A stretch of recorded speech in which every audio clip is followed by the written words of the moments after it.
So we got this 2012 Jeep Wrangler JKU, a little different dash than the older ones. So we're gonna show you how to take this radio out. There's a whole surround here that has to come out. We'll show you how to do that today. So you can get your Jeep radio upgraded. We're gonna put a bigger, newer radio in this one here. First step is gonna be to unhook your battery.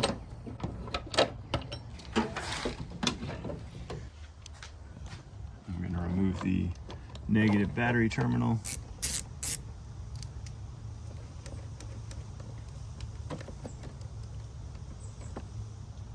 All right, then we need to remove the AC vents here. And we're taking out this cover. This cover is not like the old ones, the older JKs. You used to take just this center part, you know, it just kind of had a couple bolts and you pulled the whole thing out. But now this seam here is connected to this whole section to the left. So we're gonna actually take out these vents and the vent on the far left-hand side there, and then we've got some bolts to remove, and you'll actually have to get under some of the panels over here to the left as well to get this ready. So we'll show you how to do it. So we're gonna release these vents. When you turn this, the actual flaps on it, there'll be a hole. So up here in the top, right here above my finger, there's a little square hole. We're gonna rotate that straight up to the top because this is gonna allow us to release this vent. And then once that's up there, we're gonna press. All right, there you can see it. So there's our square hole. And when you rotate it, sometimes it doesn't line up with anything.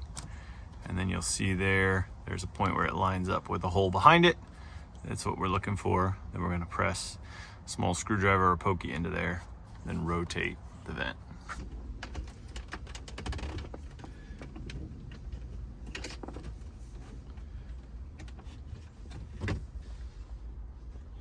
So you can see there, square hole on the inside of this fitting. You rotate it around until it lines up with the square hole on the outside.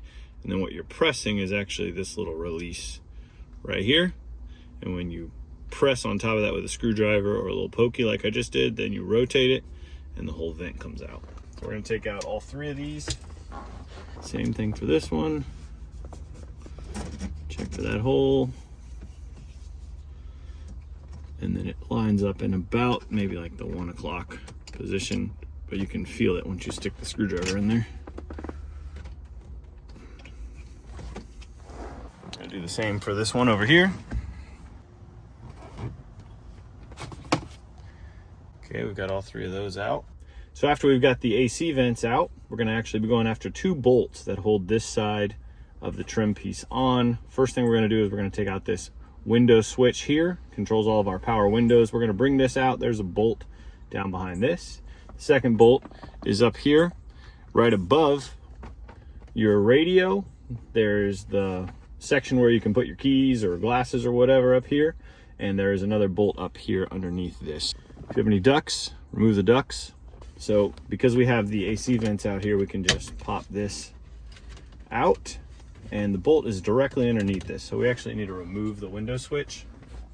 Okay, once we get it out, the cord on this one is really short. You can see here, we've got the little red lock on it that needs to go up. And then we're gonna press the button behind it to release this one. It could have given us a couple more inches on this wire and it would have been a lot easier. So we just press that one up.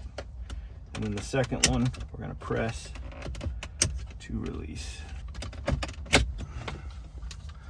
All right, so we've got that out. Set that to the side. And the bolt that we're going for is this one right here. All these bolts are 7mm.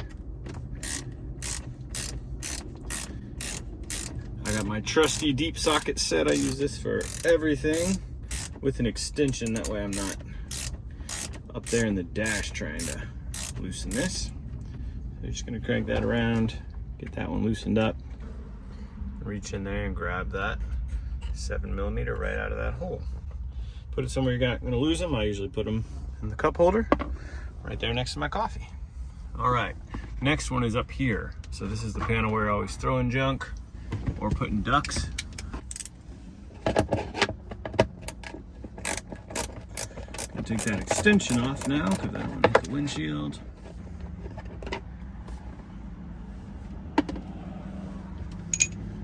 All right, and we got that one out. We have 2 more. All right, so far we have taken out the AC vents, taken out the window switches here, taken out one screw from the top, one from right here. We've taken out the AC vent over here. And then we have two more screws to take out that are actually tucked up underneath this panel here. So we're gonna remove this plastic panel and get to these last two screws. So this plastic panel actually just pops down. So you're gonna first put your steering wheel all the way up, and then it has some clips on each side. So you're gonna release those clips, just pull on it, it rotates down, and then the whole panel will come loose. And then the screws that we are going for, we need to take this one out right here to the left of the steering column, and this one out. Let me put a light on it for you. That one right there, that is on the right side of the steering column. So we're gonna go ahead and take those out while the steering column is up, and then we will put the steering column back down so that we can get the trim panel off. Okay, here once again, I'm gonna use, I love these deep sockets because they usually get you just past the panel that's kind of in your way. So I'm gonna use this deep socket. If you're wondering why this has some different buttons than your Jeep over here on the left-hand side, this is a Rubicon. So it's got the sway bar disconnect and the lockers there, the electric locker. All right, got that one there. Coming out of that hole, drop it in there with the rest of the screws.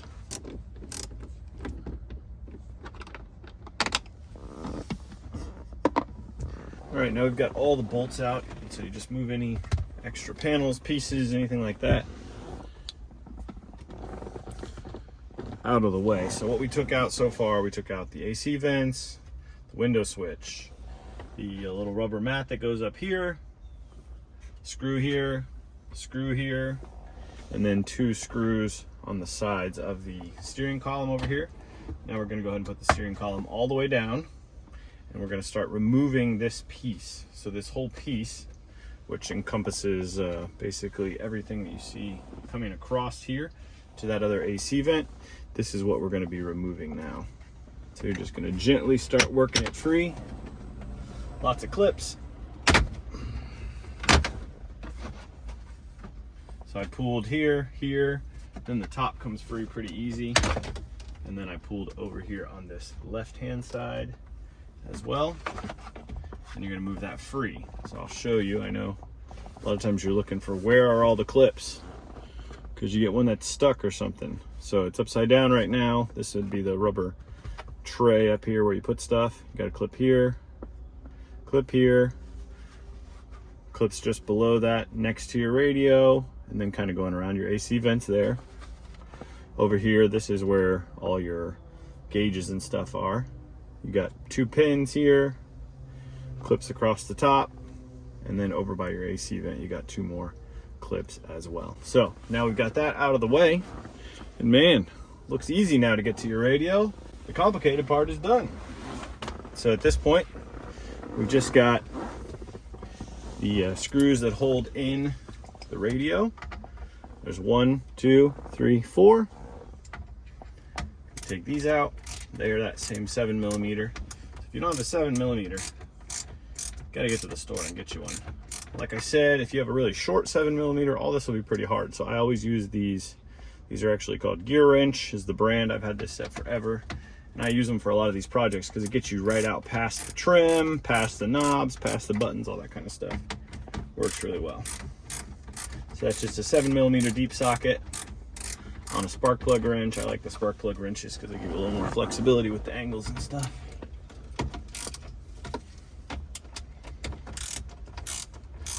All right, got all those loose. Then we're gonna take them out.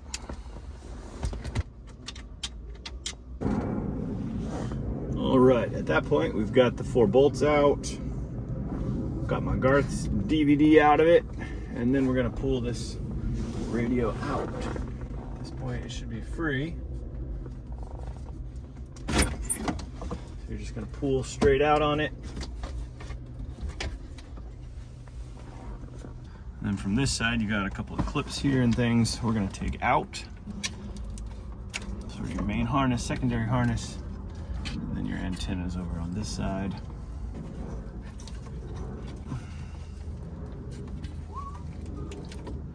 You're gonna press the button right here, pull all of those free. So that is how you take the factory radio out of a 2011 through 2018, some of the 18s, Jeep JKU. So if you needed that, thanks for watching. If you need to know how to put a radio back in, we're getting ready to install a new upgraded 13-inch radio. We'll show you that in another video as well.